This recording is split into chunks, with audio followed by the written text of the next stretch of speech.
Muhammad ibn Abdillah wa ala alihi wa sahbihi wa man tabi'ahum bi ihsanin ila yaumiddin, amma ba'd.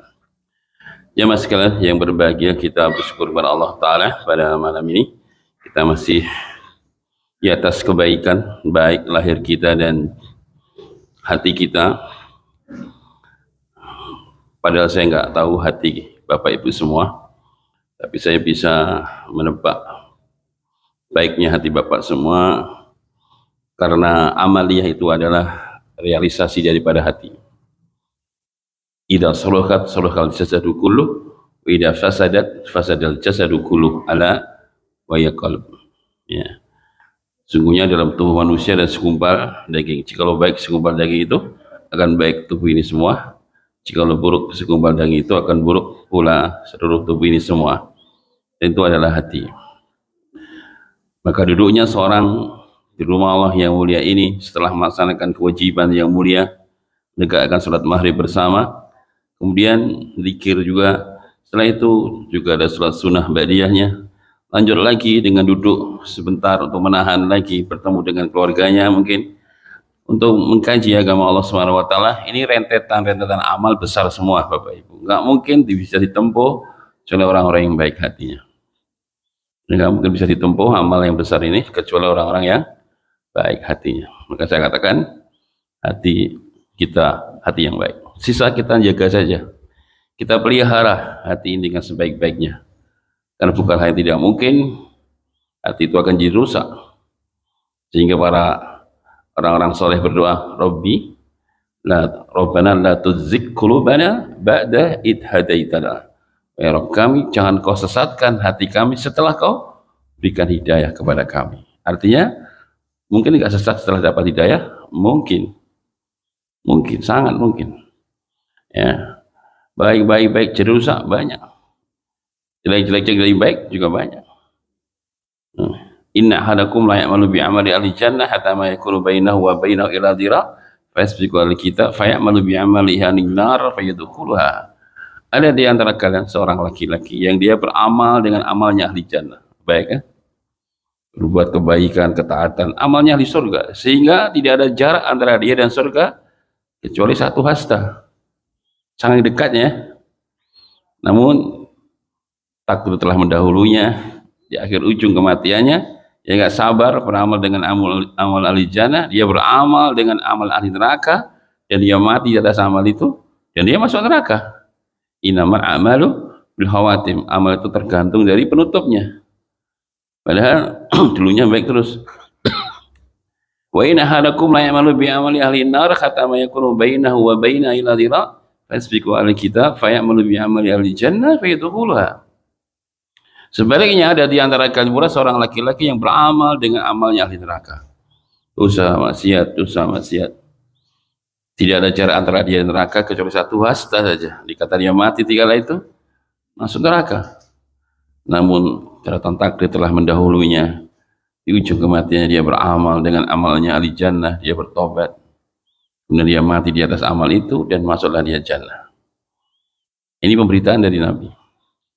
Karena itu kalau kita sekarang sudah baik, jangan takabur, jangan bangga diri, tapi hendaklah kita syukuri, kita jaga, kita pelihara agar kebaikan ini istiqomah bersama kita. Bahkan kalau bisa semakin mendekati kematian kita, semakin di atas kebaikan dan terus bertambah kebaikannya. Ya, begitu. Yang belum merasa baik, masih ada kesempatan, waktu untuk bisa memperbaiki diri, ya, khususnya menuntut ilmu. Itu amalan yang paling besar untuk memperbaiki diri itu menuntut ilmu. Amalan yang paling besar untuk memperbaiki diri itu menuntut ilmu. Tidak ada satu amaliyah yang paling besar dalam proses karakter kebaikan pribadinya kecuali dia menuntut ilmu. Ilmulah yang akan membimbing orang untuk menjadi manusia yang mulia. Yarfa'illahu alladziina aamanu minkum walladziina utul ilma darajat. Allah mengangkat derajat orang-orang beriman di antara kalian dan orang-orang yang berilmu darajat. Innama yakhsyallaha min ibadihi al-ulama. Tiada lain hamba-hamba yang takut kepada Allah adalah orang-orang yang berilmu. Maka dengan ilmulah akan mengantarkan hamba memiliki rasa takut kepada Allah Subhanahu wa taala. Ya, kita lanjutkan pembacaan hadis.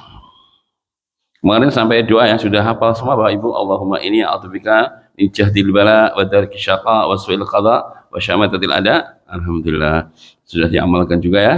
Sudah dibaca khususnya waktu sholat ya. Al sujud baca ya Allahumma inni a'udzubika min jahdil bala. Ya Allah, aku berlindung kepadamu dari bala yang berat.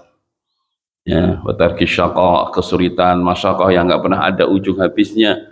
Satu kesulitan demi kesulitan terus datang enggak pernah habis-habisnya. Ya, kita berlindung jangan sampai diuji dengan ujian-ujian yang tidak pernah ada habisnya. Dan berlindung dari su'il qadha, buruknya ketetapan, buruknya takdir. Dan berlindung dari senangnya lawan, senangnya musuh. Itu dibaca supaya kita punya hujah, punya argumen di sisi Allah bahwa kita telah berlindung kepada Allah agar jangan diberikan balak-balak dan musibah-musibah yang berat. Kita masuk hadis selanjutnya. An Abi Abbas Abdurrahman ibn Jubair radhiyallahu anhu qala Rasulullah sallallahu alaihi wasallam maghbarat qadama 'abdin fi sabilillah wa tamassahu an-naru, rawahu al-Bukhari. Ya, kedua kaki yang kena debu di jalan Allah tidak akan pernah disentuh oleh api neraka, intinya gitu ya. Igbar, debu yang melekat di dua kaki seorang yang berjuang di jalan Allah tidak akan pernah disentuh oleh api neraka. Di sini ada faedah yang bisa dipetik, keutamaan jihad, keutamaan berjuang di jalan Allah. Ya, karena semua yang ikut serta dalam perjalanan jihad jadi saksi kebaikan. Semuanya. Ya, luka-luka yang terluka nanti akan datang dari kiamat dengan luka, darahnya warna darah tapi baunya seperti minyak kasturi. Yang terluka di dalam perangan membela agama Allah nanti datang dari kiamat juga dalam bentuk luka, darahnya warna darah merah, cuma baunya bukan anjir tapi minyak kasturi. Ya, baunya seperti minyak kasturi. Yaitulah orang-orang yang betul-betul berjuang di jalan Allah, membela agama Allah, menegakkan kalimat Allah ya, bukan membela kelompoknya, bukan membela partainya, bukan kelihatannya jihad, tapi yang dibela apa? Ternyata kelompoknya, bukan agama Allah. Yang dibela adalah partainya, ya, bukan agama Allah. Itu salah ya, salah niat ya. Jihad Allah karena menegakkan kalimat Allah Subhanahu wa taala, memurnikan tauhid, ya, ngajak kepada la ilaha illallah. Ya. Sehingga semua yang menjadi saksi kebaikan dalam perjalanan jihad menjadi saksi kebaikan semuanya. Ya. Sampai nyawanya dan jiwanya pun oleh Allah sudah dibeli dengan surga. Masya Allah ya. Nyawanya sudah dibeli sama Allah dengan surga. Innallaha ashtara minal mu'minina anfusahum wa ambalahum bi anna lahumul jannah yuqatiluna fi sabilillahi fayaqtuluna wa yuqatalun wa'dan alayhi haqqan fit tawrati wal injili wal Qur'an. Allah telah membeli, sesungguhnya Allah telah memberi jiwanya orang-orang beriman dengan surga ya. Jiwanya sudah ditukar sama Allah, dibeli sama Allah dengan jannah. Mereka berperang, membunuh atau terbunuh. Yang bunuh atau mereka terbunuh, semua dapat pahala. Demikian janji Allah termaktub dalam Taurat, Injil dan Al-Quran. Orang-orang yang berjuang di jalan Allah Subhanahu wa taala. Masya Allah ya. Ya ayyuhalladzina amanu hal adullukum ala tijaratin tunzikum min adabin alim tu'minuna billahi wa rasulihi wa tujahiduna fi sabilillahi bi amwalikum wa anfusikum dzalikum khairul lakum in kuntum ta'lamun yaghfir lakum dhunubakum wa yudkhilkum jannatin tajri min tahtiha al-anhar wa masakin thayyibatan fi jannati adn dzalikal fawzul azim. Wahai orang-orang beriman, maukah kau tunjukkan kepadamu satu perniagaan yang menyelamatkan kau dari siksa Allah Subhanahu wa taala, yaitu beriman kepada Allah dan Rasulnya tetap berjuang di jalan Allah Subhanahu wa taala. Itu lebih baik bagi kalian jika kalian mengetahui Allah akan ampuni dosa-dosa kalian, diberikan tempat indah di surga Allah, rumah-rumah surga Allah Subhanahu wa taala. Itu adalah karunia yang sangat agung. Sekarang belum ada jihad, maka ada jihad lain Bapak Ibu, yaitu menuntut ilmu. Kalau jihad dengan perang itu membela fisik negara dari orang-orang kafir, kalau ilmu membela agama Allah dari ahlu syubhat, ahlu syahwat, orang-orang yang ingin menyesatkan, ya, merusak Islam, yang dari kalangan Zionis dan lain-lainnya, yang memunculkan pemahaman-pemahaman yang menyimpang untuk menyesatkan manusia. Dengan ilmu kita akan bisa menjihati mereka dengan hujjah, dengan ilmu. Kalau kita nggak punya ilmu, nggak bisa kita menjihati ahlus syubhat.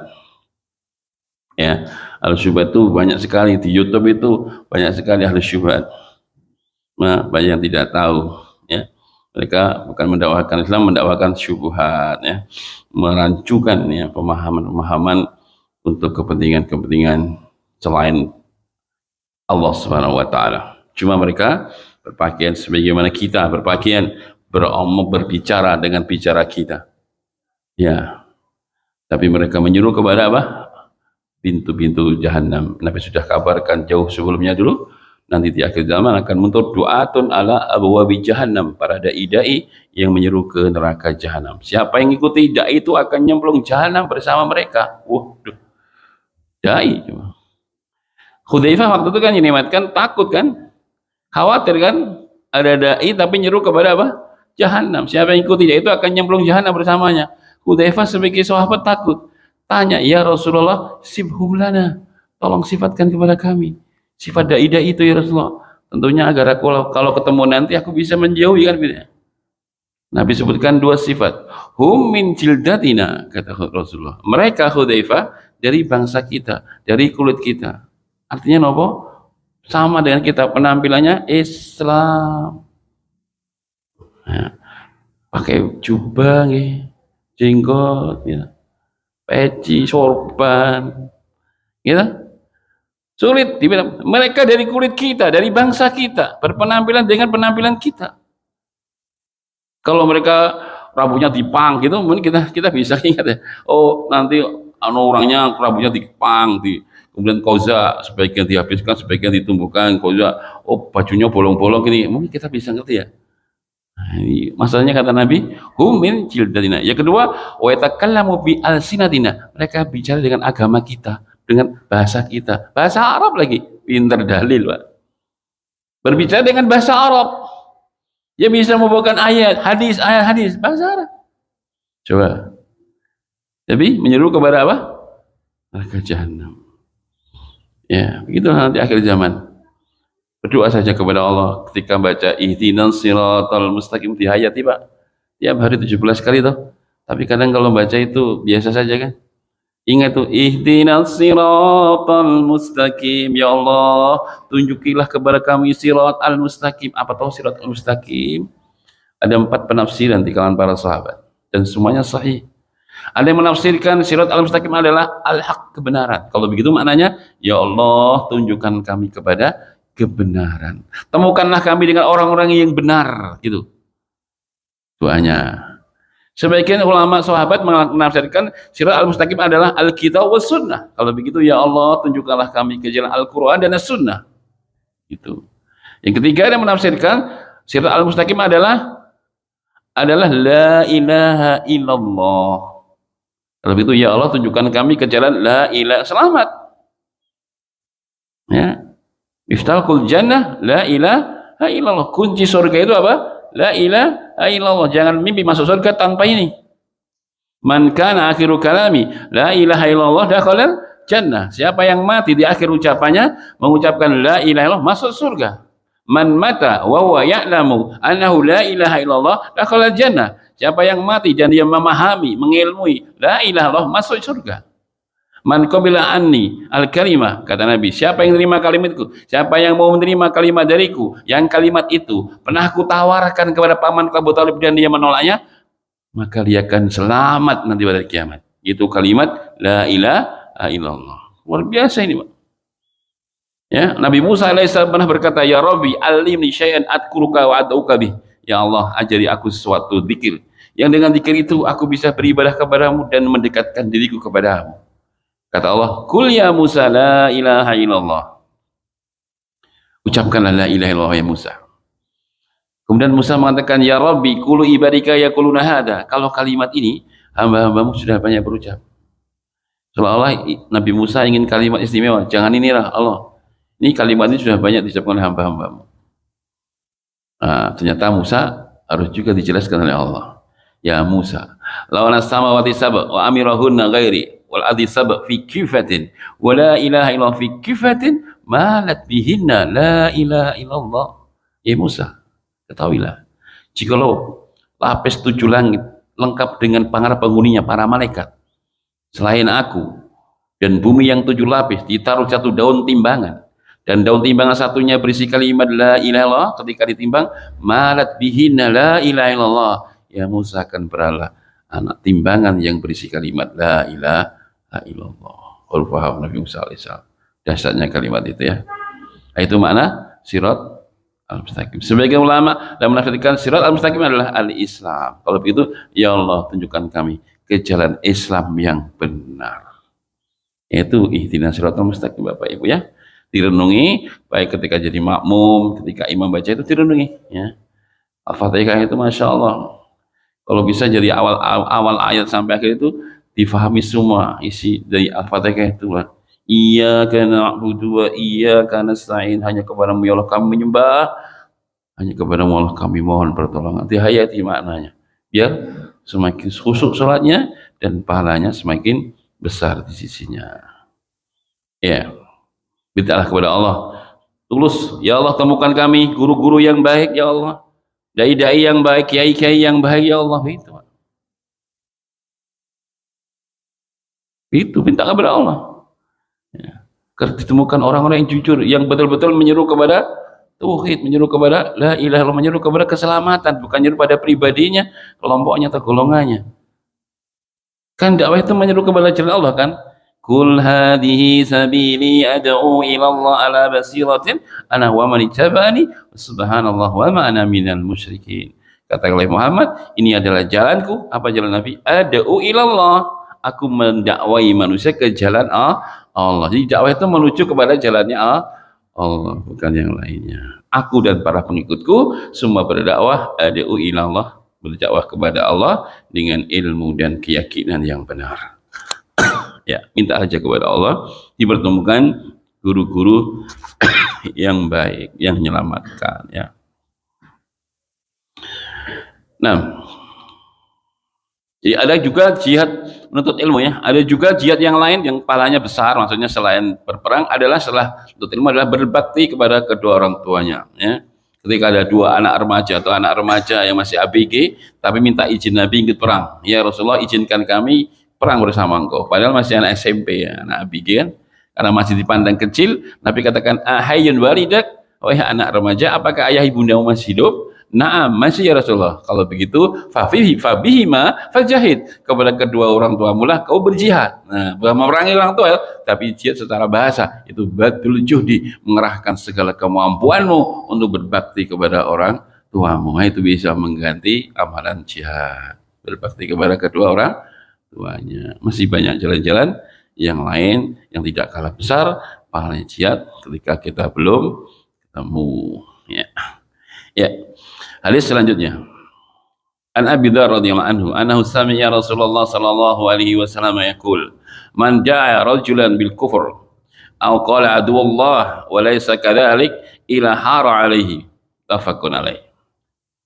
Barang siapa yang memanggil laki-laki, memanggil orang dengan kekufuran, isi kufur, misalnya memanggil kekufuran, atau munafik misalnya gitu ya, musuh-musuh Allah gitu misalkan, memanggilnya begitu, padahal dia bukan orang kafir, bukan musuh Allah, maka kecuali akan menimpa kembali kepada yang memanggilnya. Hati-hati kalau memanggil orang ya, memanggil orang ya, kalau tidak benar yang kita tuduhkan dengan panggil itu, maka akan kembali kepada yang memikul, yang menuduhnya, yang memanggil tadi.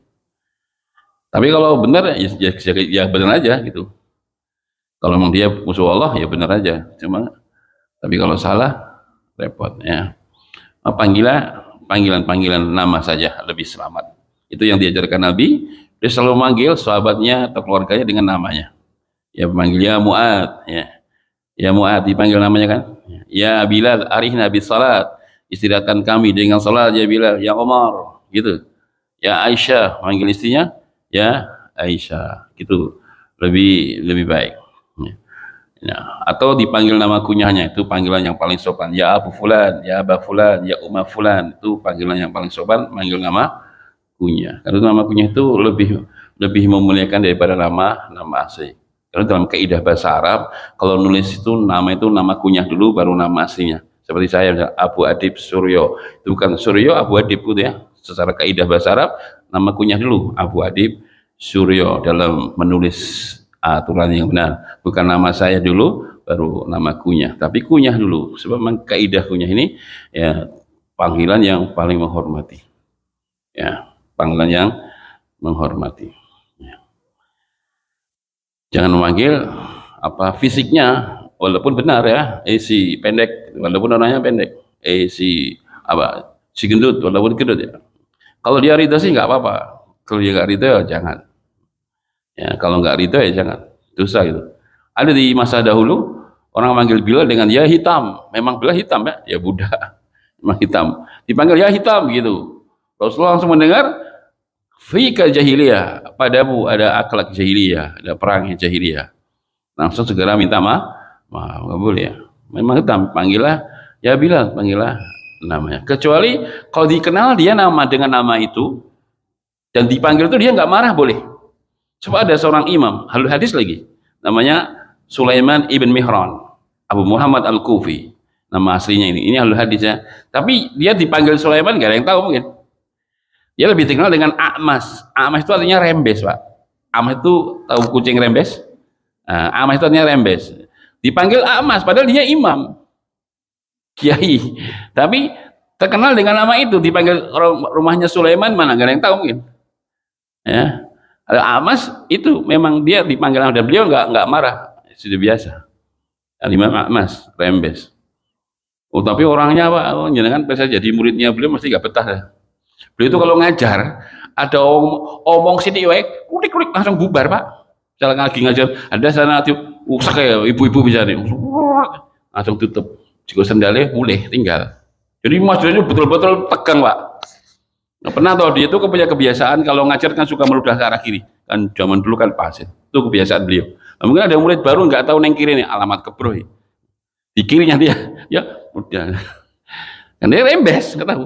Nah, dia mau tadi teman-temannya menengoli gue ngomong bubar jadi kon sabar didoli sampai selesai majelis ya itu kebiasaan Amas ya dipanggil begitu ya boleh saja ya kalau ada juga arat itu pincang namanya arat itu artinya pincang tapi dia dikenal dengan arat dipanggil dengan itu maka boleh saja saya punya teman ya kepala sekolah Pak dulu waktu saya ngajar di Pondok SMP kepala sekolah itu namanya Pak Wito Sarjana Pendidikan itu kepala sekolah saya waktu ngajar di Pondok Pilang Sari.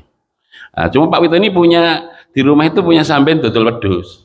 Nah, kalau ada orang dari tahu nggak rumahnya Wito wedhus?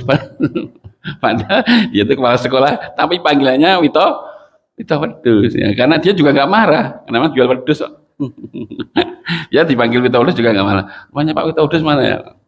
Dan saya tertawa ya, padahal di sekolah kepala sekolah dia. Biasa gitu ya. Apa di sini ada nggak Pak Sopo gitu? Pak Joko Blantik ya karena kerjaannya gitu. Nggak masalah kalau kita nggak marah nggak apa-apa. Ya. Tapi kalau dia tidak ridho jangan. Ya. Kalau bro gimana? Ya bro. Kan kadang-kadang ngetren manggilnya bro. Nah bro itu artinya apa? Kalau brother yang boleh nggak masalah. Brother itu kan saudara ya. Kalau maksudnya bro itu singkat dari brother, saudara laki-laki ya. Ya boleh seperti akhi kalau bahasa Arab ya, akhi, saudaraku gitu ya. Ayo bro, saudaraku. Ya, kalau seperti itu tidak masalah. Tapi ya paling bagus dipanggil namanya. Ya, panggil namanya atau nama kunyahnya.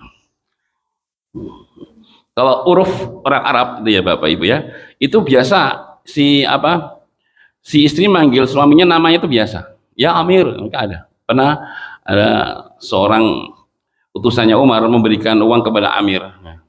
Berikan uang kepada Amir, ya, terus istrinya ngerti, Amir mengatakan innalillahi gitu loh. Tapi dapat duit ini malah membaca innalillahi. Kata, ada apa ya Amir? Nah, ini uruf orang Arab. Ini Indonesia enggak Pak, enggak patut.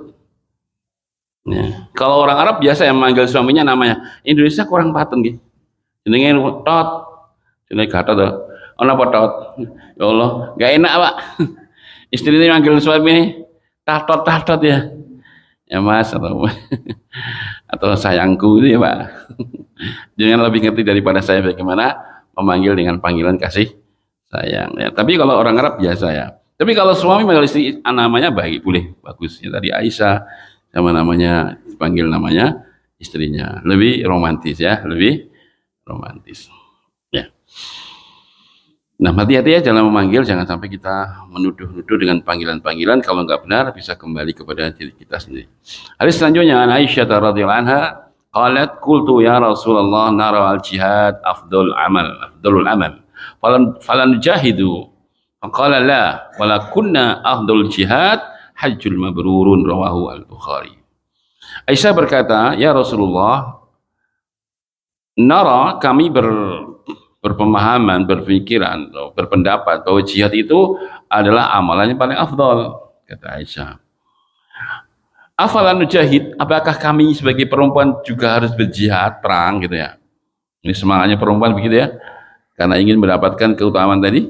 Apakah kami wanita juga boleh berjihad? Qala la, enggak. Walakunna, tapi bagi kalian jihad yang paling afdal adalah apa? Hajjul mabrur, kau melakukan ibadah haji yang mabrur, yaitu jihad bagi ibu-ibu.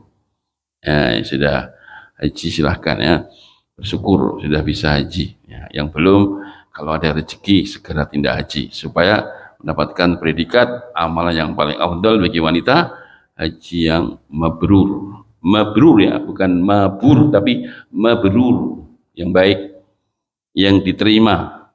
Ada 4 kata para ulama.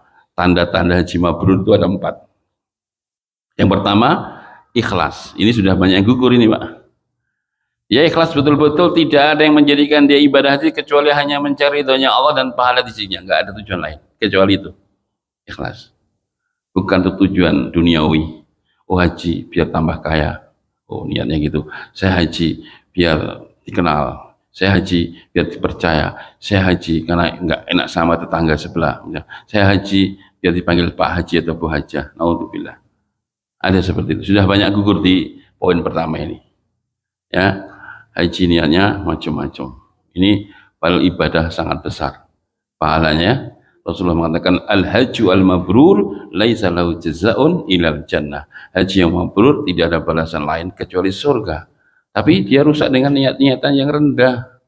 Masa haji yang hanya ingin dipanggil Bu Haji atau Pak Haji? Betapa rendahnya dia ya. Itu amalan amalan semua keluar, hartanya keluar, tenaganya keluar ya. Hartanya jutaan rupiah, bukan sedikit. Waktunya 40 hari paling tidak ya.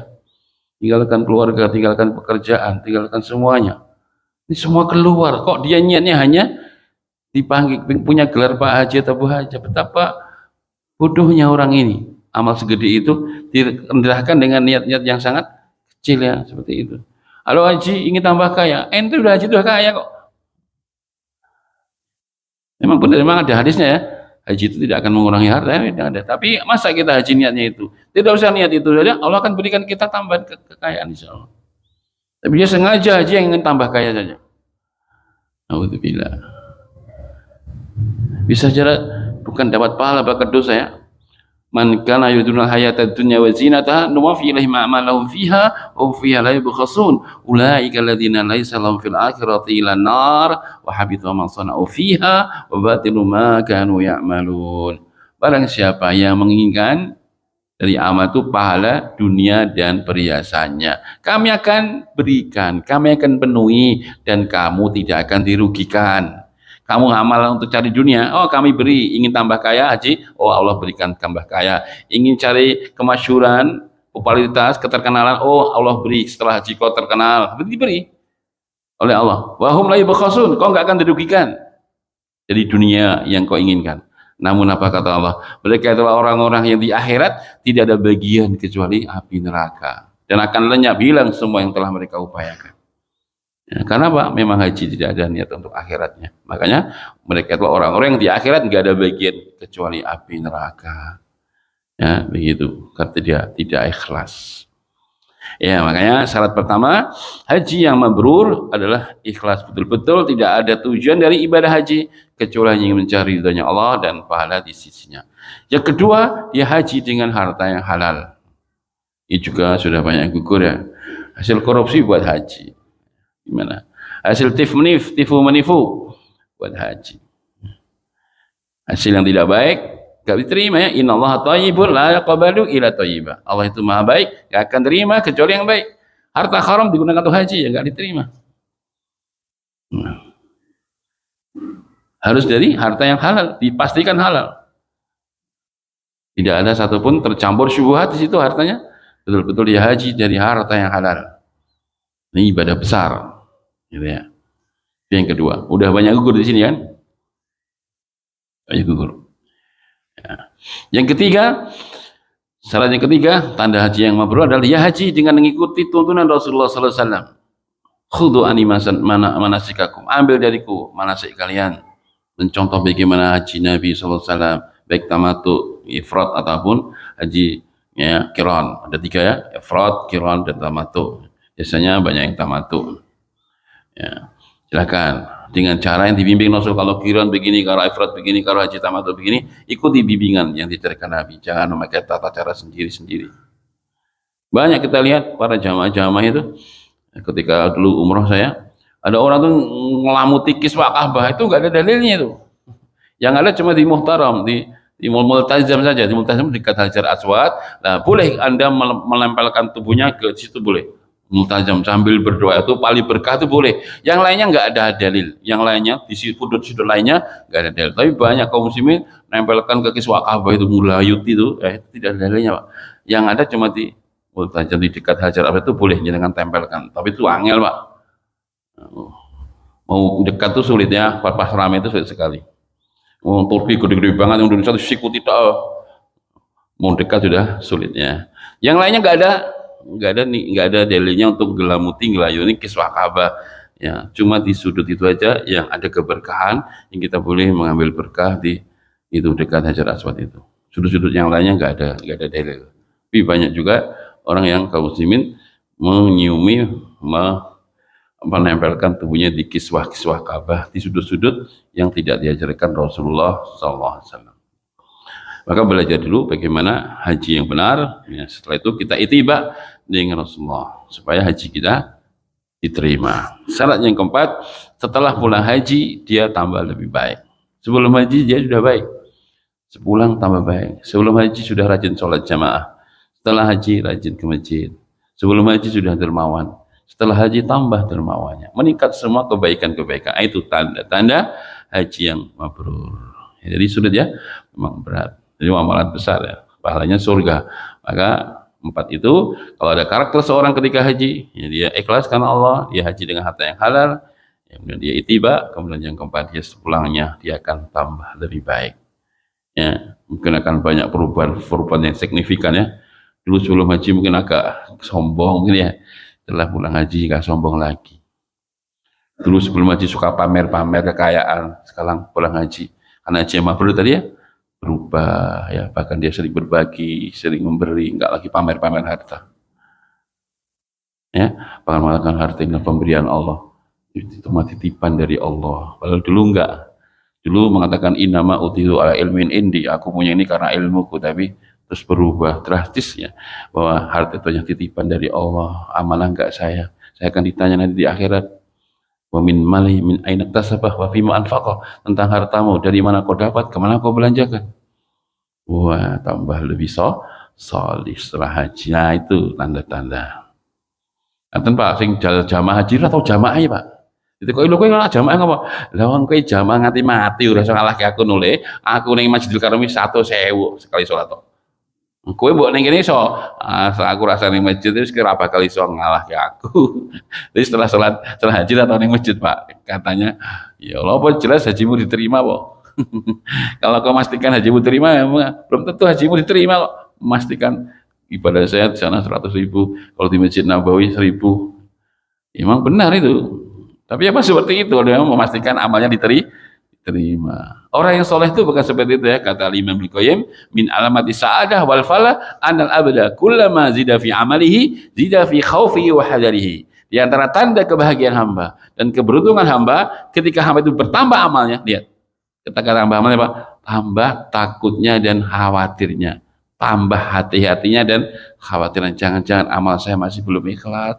Padahal tambah amal tambah banyak, tapi yang muncul adalah masih takut kepada jangan-jangan saya masih belum ikhlas. Padahal udah ikhlas, Tapi itulah orang yang bahagia. Semakin tambah amalnya, malah tambah waspadanya dan takutnya jangan-jangan amalnya masih ada ria.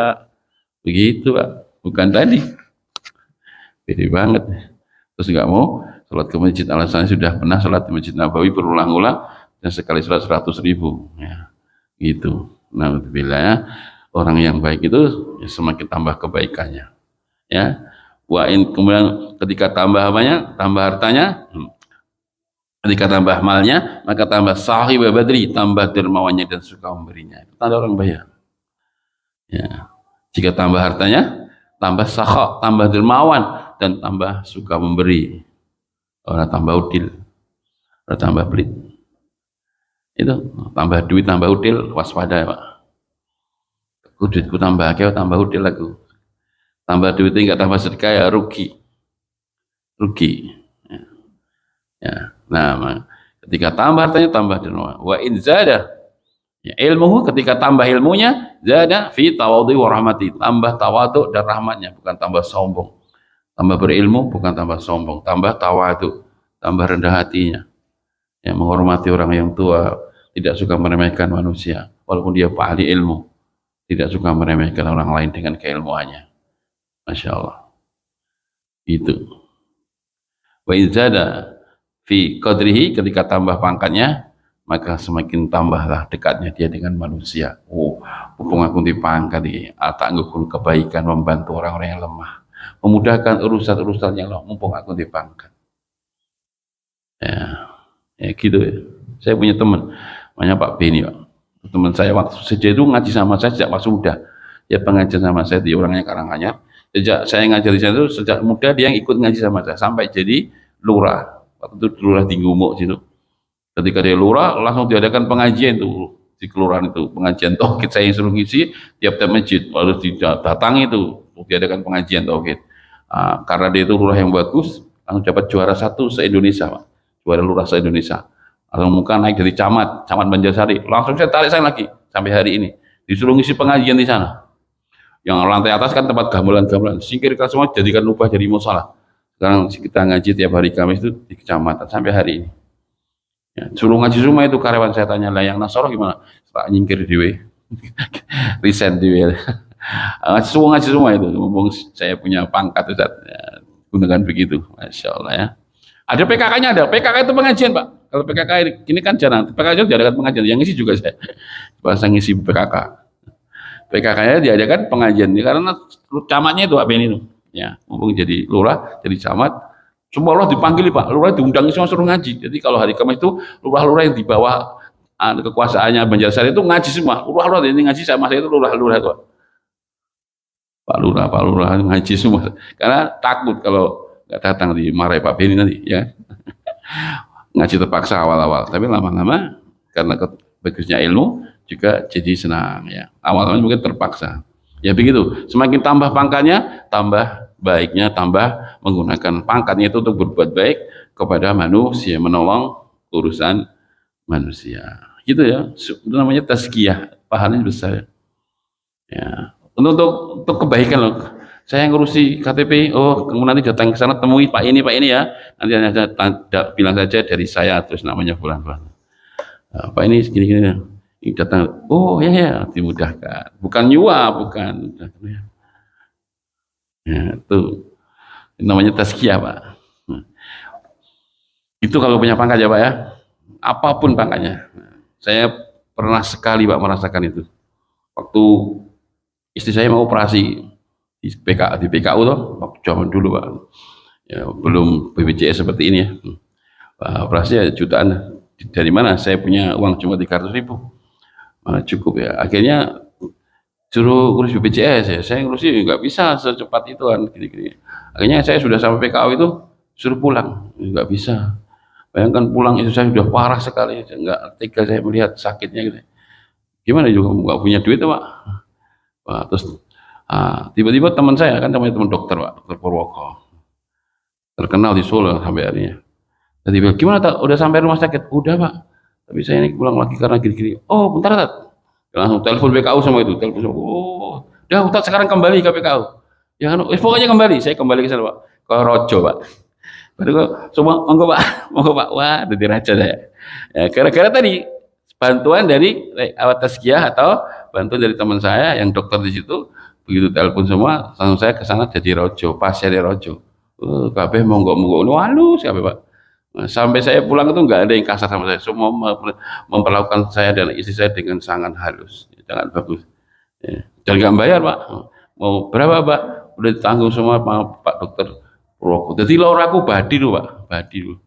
Saking alhamdulillah apa ya itulah contoh tazkiyah itu contoh ya kalau punya kekuasaan, punya pangkat itu gunakan untuk nolong orang, mumpung itu loh, jangan malah memperbanyak kekayaan diri. Tapi gunakan kekuasaan yang Allah berikan jenengan tuh ngeruk kebaikan, mumpung aku kuasa. Ini tanggung nih ganjaran saya ngake. Kun aku ra kuasa aku reso nganek ning pengajian ning kantor. Nah gitu ya. Nah itu kalau punya pangkat gunakan untuk mengeruk kebaikan yang banyak. Itu tanda orang bahagia. Setiap tambah pangkat dan jabatannya, maka bertambah dekatnya dalam membantu urusan manusia. Ya, habis ya waktunya Pak ya. Ada yang bertanya Pak? Ibu Bapak ada yang kurang paham silakan.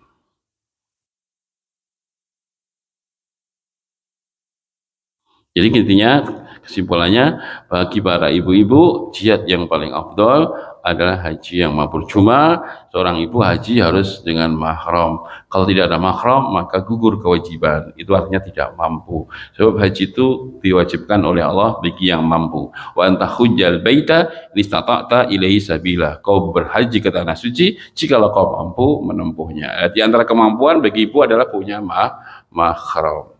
Nah, ya, kalau mahramnya suaminya, kalau suaminya nggak mau atau nggak bisa, dia bisa mahram yang lain, anaknya yang sudah besar, atau kakaknya laki-laki, atau pakdinya, pamannya, nah itu bisa saja. Dan suaminya nggak boleh melarang dalam hal ini. Itu kewajiban, nggak boleh. Ya. Dia harus dengan hartanya sendiri, maka suami nggak boleh melarang ya dalam hal ini kewajibannya. Tapi kalau nggak ada mahram, maka kewajiban ibu gugur.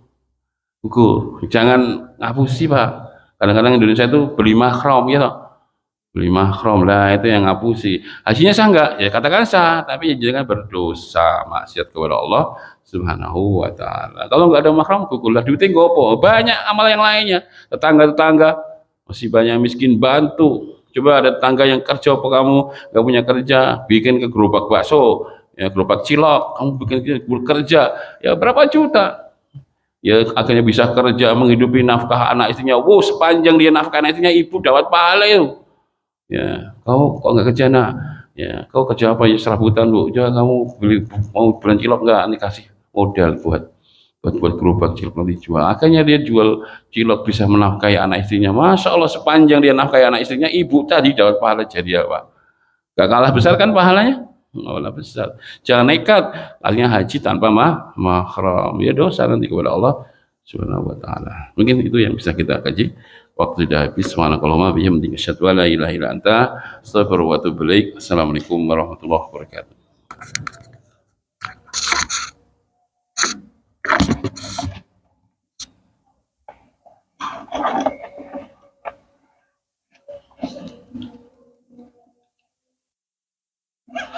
Pak, pulang. Ini ke Jakarta? Di Jakarta? Dulu ke Jakarta? Enggak. Kok nggak pernah kerja saya? Tadi taruh teman-teman ini.